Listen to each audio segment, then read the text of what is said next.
મંગળવારે સવારમાં બનાસકાંઠામાં એસટી બસને અકસ્માત નડ્યો હતો। એસટી બસ અચાનક જ રોડ નીચે ઉતરી ગઈ હતી। અંબાજી ડેપોની આ એસટી બસ ખેડબ્રહ્માથી અંબાજી તરફ જઈ રહી હતી। બસ જ્યારે ખેડબ્રહ્માના દુધેલી ગામ નજીક પહોંચી ત્યારે કોઈ કારણસર ડ્રાઈવરે કાબુ ગુમાવ્યો હતો અને અચાનક બસ રોડ ઉપરથી નીચે ઉતરી ગઈ હતી અને બાદમાં બસ પલટી ગઈ હતી।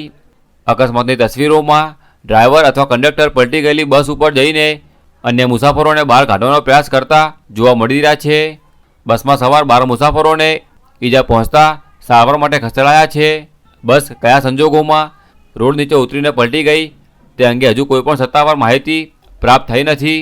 બસ પલટી મારતા આસપાસના લોકો ઘટના સ્થળે પહોંચી ગયા હતા અને પોલીસને આ ઘટનાની જાણ કરી હતી। ઘટનાની માહિતી મળતા પોલીસ તાત્કાલિક ઘટના સ્થળે પહોંચી હતી અને આગળની કાર્યવાહી હાથ ધરી હતી।